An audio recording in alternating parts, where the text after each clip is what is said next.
EMRS physical education की cut off आपने देख ली होगी, वो रिलीज़ हो चुकी है। अब बहुत सारे डाउट्स हैं हम लोगों के, जैसे कि सर कट ऑफ क्लियर नहीं हुई, अब हमें क्या करना चाहिए? बहुत सारे स्टूडेंट्स ऐसे हैं, जिनकी कट ऑफ तो क्लियर हो गई, लेकिन एक वो स्टार्टिंग में जो हमारा एलिजिबिलिटी का इश्यू था, कि आपको अगर एलिजिबल होना है या फिर आपने जब फॉर्म फिल किया है, तो उसके लिए ग्रेजुएशन के अंदर आपके पास फिजिकल एजुकेशन सब्जेक्ट होना चाहिए। इस एक कंडीशन की वजह से लगभग 60 टू 70% जो स्टूडेंट्स थे वो बाहर हो गए। फिर केवीएस, एनवीएस में इसको ठीक कर लिया गया। जो हमारा धरना प्रदर्शन वगैरह जो भी हमारी कोशिशें हुई, उसको ध्यान में रखकर केवीएस, एनवीएस में दिक्कत नहीं है। केवीएस, एनवीएस की कट ऑफ की भी हम बात कर लेंगे कि ये क्या हो सकती है, फिर ये क्या रह सकती है, कम रहती है, फिर ज़्यादा रहती है, क्या फ़र्क हमें देखने को मिलता है। ईएमआरएस और केवीएस, एनवीएस को आप मिक्स मत करना, ये 2 अब अलग वैकेंसीज़ बन चुकी हैं। अलग वैकेंसीज़ कैसे बन चुकी हैं? क्योंकि केवीएस, एनवीएस की जो एलिजिबिलिटी है, वो एक बड़ा रोल प्ले करेगी। अब बहुत सारे स्टूडेंट्स ऐसे हैं कि सर हमारी कट ऑफ तो क्लियर हो गई। क्या है? कट ऑफ है, उनकी एक तो क्लियर हो गई, एक तो ऐसे स्टूडेंट्स हैं। एक ऐसे हैं कि हमारी सर कट ऑफ क्लियर नहीं हुई।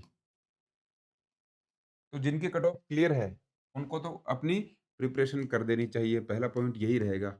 आप अपनी प्रिपरेशन बहुत ही सीरियस तरीके से स्टार्ट कर दीजिए और आपने स्टार्ट कर भी दी होगी। इसके बाद में जिनकी कट ऑफ क्लियर नहीं है, उनको ज़्यादा टेंशन की बात नहीं है, क्योंकि केवीएस, एनवीएस बड़ी वैकेंसी है, उनके लिए उनको प्रिपरेशन करना ही चाहिए। अब इस पॉइंट के ऊपर हम आएँगे, पहले ये आप जो कट ऑफ रिलीज़ करी है ईएमआरएस ने, इसमें ट्रेन्ड ग्रेजुएट टीचर, जो कि सेकंड ग्रेड आप इसको बोल सकते हो वहाँ पर, या फिर टीजीटी बोल सकते हो। इनमें अनरिजर्व्ड की रही है 53, जो कि हम जिसको जनरल बोलते हैं। ईडब्ल्यूएस की 35, 39 यहाँ पर रही है, ओबीसी की 34, एससी और एसटी की 29। फीमेल जो कैंडिडेट्स हैं, उनमें कट ऑफ बहुत कम रही है। अनरिजर्व्ड की 28 रही है, फिर 6 कट ऑफ रही है ईडब्ल्यूएस, ओबीसी की -6, एससी की -9 और एसटी की 5, यानी कम कट ऑफ रही है। इस कट ऑफ को देखते हुए आप ये उम्मीद लगा रहे हो कि एनवीएस और केवीएस में भी ऐसी ही कट ऑफ रहेगी, तो मुझे नहीं लगता इतनी कम कट ऑफ रहेगी। एनवीएस, केवीएस की कट ऑफ आपको बढ़ी हुई मिलेगी। बहुत सारे रीज़न है उसके पीछे। एक तो जो एग्ज़ाम देने वाले कैंडिडेट्स हैं, वो बहुत ज़्यादा थे। एग्ज़ाम देने वाले कैंडिडेट्स जो हैं। अब इसका मतलब ये नहीं है कि सर इसमें 53 कट ऑफ है तो वहाँ पर क्या रहेगी? इसमें जो आपकी कट ऑफ है 53 रही है, तो अब इतने क्वेश्चन्स आप मान लीजिए, जैसे कि 53 कट ऑफ है, तो 45 से 50 इससे प्लस माइनस भी हो सकती है। ये आपकी जनरल की कट ऑफ रह सकती है। ये मैं बात कर रहा हूँ क्वेश्चन्स की। और फिर आप एक क्वेश्चन जो 3 नंबर का था, इससे आप मल्टीप्लाई करके आराम से इसको लगा सकते हो। 35 जो कट ऑफ रही है केवीएस, एनईएस में, इसी के अराउंड आपकी रहेगी। 30 से और 40 के बीच में आपकी ईडब्ल्यूएस, इसी के आसपास मुझे लगता है कि ओबीसी की रहेगी। ओबीसी और ईडब्ल्यूएस में ज़्यादा फ़र्क आपको देखने को नहीं मिलना चाहिए। उसी के अकॉर्डिंग आप एससी, एसटी और जो फीमेल कैंडिडेट्स हैं, उनके कट ऑफ का अंदाज़ा लगा सकते हो। इस कट ऑफ का ईएमआरएस में जो कट ऑफ आई है और एनवीएस, केवीएस में जो कट ऑफ आएगी, उसमें थोड़ा-सा फ़र्क आपको देखने को मिलेगा। फ़र्क ये देखने को मिलेगा, एक तो आपके नंबर ऑफ कैंडिडेट्स ज़्यादा हैं। एक जो पेपर है, पेपर में आपके इंग्लिश, हिंदी के नंबर भी जोड़ दिए थे। तो इंग्लिश में अगर आपके नंबर कम रहते हैं, हिंदी में तो आपके नंबर ठीक-ठाक आए होंगे। इस तरीके से ये कट ऑफ की छोटी-सी बात हो गई। अब कट ऑफ क्लियर है या फिर कट ऑफ क्लियर नहीं है? पहली बात तो जिनके कट ऑफ क्लियर है और जो एलिजिबल हैं, इसमें भी 2 कैटेगरी आ गई। एक तो है एलिजिबल, एक है नॉन एलिजिबल। जो एलिजिबल नहीं है, उनको क्या करना चाहिए? एलिजिबल है, वो तो अपनी प्रिपरेशन स्टार्ट कर दीजिए, किस तरीके से आपको तैयारी करनी है, उसकी बात तो हम करेंगे। जो एलिजिबल नहीं है या फिर जिनकी जो एलिजिबिलिटी ईएमआरएस ने बताई थी वो नहीं है, उनको क्या करना चाहिए? उनको प्रिपरेशन तो करनी चाहिए, लेकिन ज़्यादा फ़ोकस किसके ऊपर रखना चाहिए? एनवीएस और केवीएस के ऊपर। क्योंकि अगर आपकी ईएमआरएस की कट ऑफ क्लियर होती है, तो ऐसे बहुत सारे चांसेस हैं कि आपकी एनवीएस और केवीएस की कट ऑफ क्लियर हो जाएगी। कोई भी प्रॉब्लम उसके अंदर आपको नहीं आएगी, क्योंकि वो 10 टाइम्स 10 गुणा को पास करेंगे। उसमें अगर आपका ईएमआरएस का पेपर क्लियर है, तो आप एनवीएस, केवीएस का भी पेपर क्लियर कर लोगे। एनवीएस आपकी और केवीएस प्रायोरिटी में रहनी चाहिए। ये अगर प्रायोरिटी में रहेगी, तो फिर आपका जो प्रिपरेशन का लेवल है, वो ईएमआरएस से हटकर एनवीएस, केवीएस पे शिफ्ट हो जाएगा। आपकी तैयारी अच्छी हो सकती है।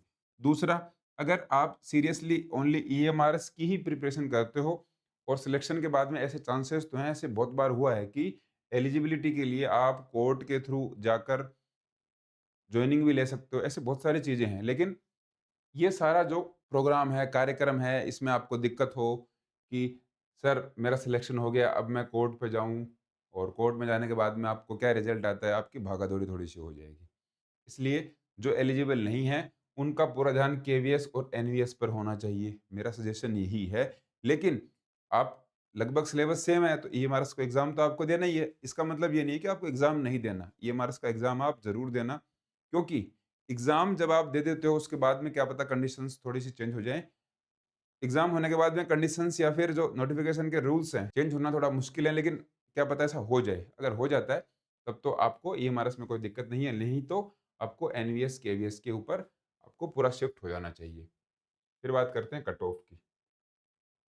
जो कट ऑफ क्लियर नहीं कर पाए हैं, तो उनके लिए तो मैं कहूँगा ज़्यादा फ़र्क नहीं पड़ना चाहिए, क्योंकि कट ऑफ आपकी क्लियर नहीं है। ऑलमोस्ट स्टूडेंट्स वही स्टूडेंट्स हैं, जो कौन थे?